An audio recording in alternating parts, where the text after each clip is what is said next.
Para volar, un avión debe superar las fuerzas de la resistencia y la gravedad generando las fuerzas opuestas de empuje y sustentación.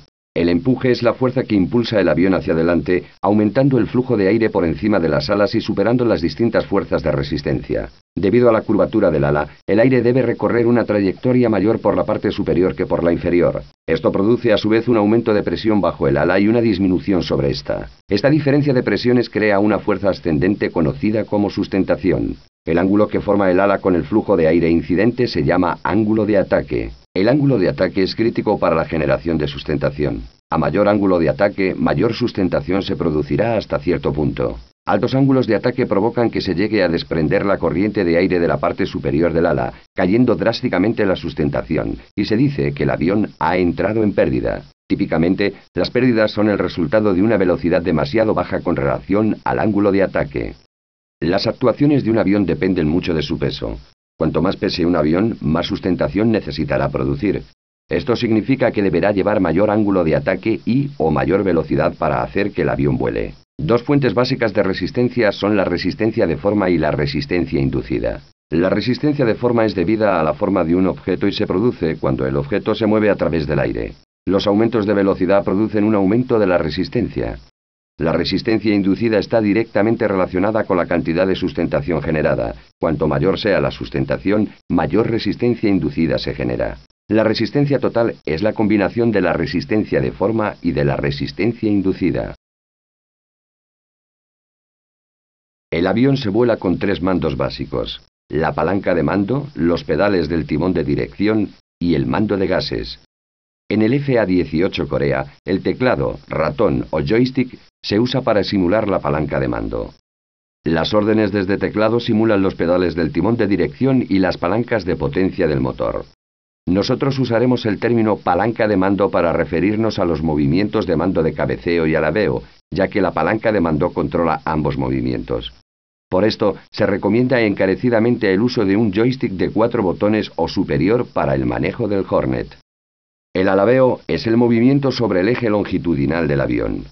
Para controlar el alabeo, use el movimiento de lado a lado de la palanca de mando. Moviendo la palanca de mando a la izquierda o a la derecha provocará que el avión alabee hasta que la palanca de mando se vuelva a centrar. Una vez que el avión esté alabeado, la fuerza de sustentación ya no es vertical, está a un ángulo igual que al ángulo de alabeo. Si el piloto tira hacia atrás de la palanca de mando mientras alabea, parte de la sustentación se va a la derecha o a la izquierda, girando el avión en la dirección del alabeo. El cabeceo es el movimiento sobre el eje transversal del avión. El cabeceo provoca que el morro del avión suba o baje con relación al horizonte. Para controlar el cabeceo, presione la palanca de mando hacia adelante y hacia atrás. La guiñada es el movimiento del avión a derecha o a izquierda sobre el eje vertical. Esto está controlado por el timón de dirección. En el FA-18 Corea, las teclas de la coma y del punto aplican timón a la izquierda y derecha respectivamente. La tecla de guión centra el timón. El Hornet tiene dos sistemas de frenado, los aerofrenos y los frenos de la rueda. La barra espaciadora activa ambos frenos. El aerofreno es un panel en la parte trasera del avión que cuando está extendido frena el avión en vuelo. Cuando el freno está actuado, la palabra BRK se iluminará en el panel de avisos izquierdo. Antes de emprender el vuelo, es conveniente familiarizarse con los sistemas del panel de instrumentos. El avión tiene 3 modos principales de funcionamiento: navegación, aire-tierra y aire-aire. La instrumentación es el corazón del avión y la llave a los distintos modos de vuelo. Está dividido en 6 áreas diferenciadas. La pantalla digital izquierda o DDI izquierdo muestra la información de los motores, selección de armamento y los modos de lanzamiento. El indicador integrado de combustible motor o IFEI nos muestra de una forma sencilla e intuitiva la información relativa de los motores y combustible. El panel frontal de control o UFC muestra el piloto automático y el TACAN seleccionado, además de la información IFF cuando se selecciona sobre un avión bloqueado.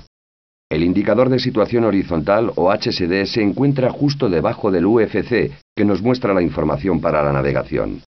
Los modos de radar y los daños son representados en la pantalla digital derecha o DDI derecho.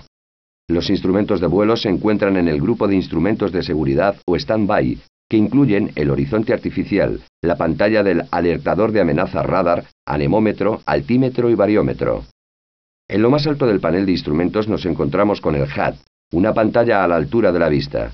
Para esconder el panel de instrumentos, siempre que se quiera se puede presionar las teclas Control I. El HUD es usado como un instrumento principal de vuelo y como pantalla para el lanzamiento de armas.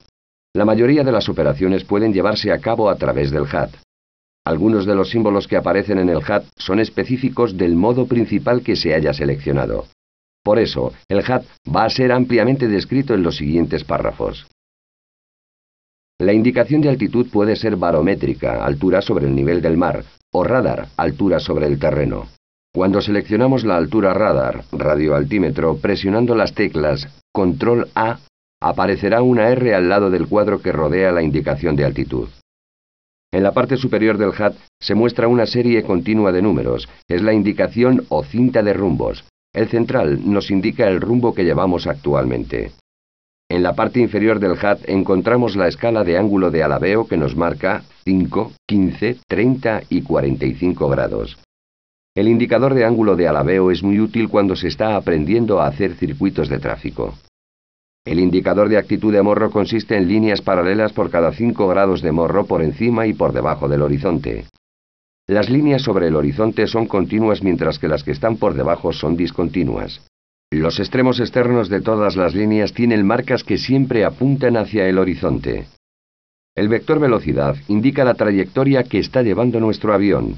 Cuando el vector velocidad se encuentre por encima de la línea del horizonte significa que el avión está subiendo.